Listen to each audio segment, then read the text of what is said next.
Guys, நான் இப்போ இருக்க இடம் வந்து சென்னை சென்ட்ரல்லேருந்து நெக்ஸ்ட்டு நான் வந்து மாம்பழம் ரயில்வே ஸ்டேஷன் நான் போகிறேன். இப்போ சென்னை சென்ட்ரல்லேருந்து ஆப்போசிட்டில் பார்த்தீங்கன்னா பார்க் ரயில்வே ஸ்டேஷன் இருக்குது. ஓகேங்களா, அந்த பார்க் ரயில்வே ஸ்டேஷனுக்கு போயிட்டு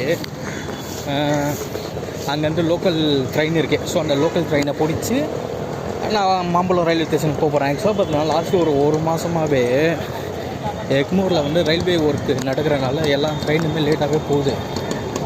ஓகேங்களா, அது இன்றைக்கி போயிட்டு நான் பார்க்க போகிறேன். அது எந்தளவுக்கு அது லேட்டாக போகுது, ட்ரெயின் எல்லாம் கரெக்டான டைமுக்கு வருதா அப்படி இல்லை 20 மினிட்ஸோ 30 மினிட்ஸ் சம்திங் ஏதோ லேட்டுன்னு ஏதோ சொல்லியிருந்தாங்க. வெரிஃபை பண்ணால் தான் தெரியும் ஆக்சுவலாக என்ன ஸ்டேட்டஸ்னு.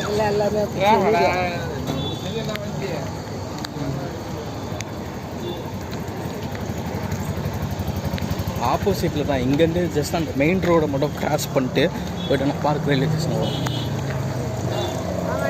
அந்த பார்க் ரயில்வே ஸ்டேஷன் வந்து நிறைய ட்ரெயின் எல்லாமே மூவ் ஆகும். அந்த தாம்பரம், செங்கல்பட்டு, அதுக்கப்புறமா கிண்டி, கோடம்பாக்கம், நுங்கம்பாக்கம்லாம் சொல்கிறாங்க பார்த்தியா. ஸோ அந்த ஏரியாவுக்கு எல்லாத்துக்குமே ட்ரெயின் எல்லாமே மூவ் ஆகும்.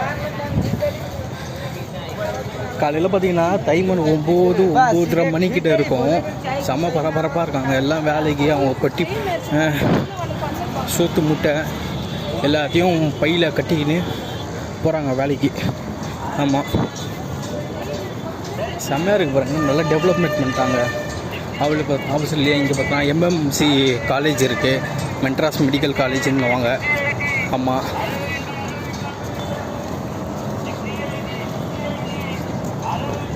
ஆக்சுவலாக இன்னும் கொஞ்சம் அது ரெனோவேஷன் ஒர்க் அது பண்ணால் நல்லாயிருக்கும் தோணுது.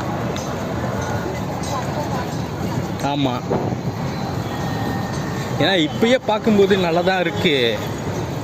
ஆனால் இன்னும் கொஞ்சம் அது டெவலப்மெண்ட் பண்ணால் இன்னும் கொஞ்சம் நல்லாயிருக்கும்னு ஸோ ஐடியா. இது வேறு ஒர்க் ஆகல.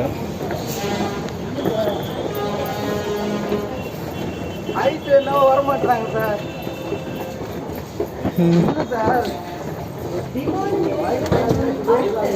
ஆமாம், இங்கேருந்து கீழே இறங்கி போனால் அதுக்கப்புறம் மெட்ரோ ரயில்வே ஸ்டேஷன் வரும். மெட்ரோ ரயில்வே ஸ்டேஷன் ஆமாம், இதெல்லாம் போகணுண்டா லேட் ஆகும்.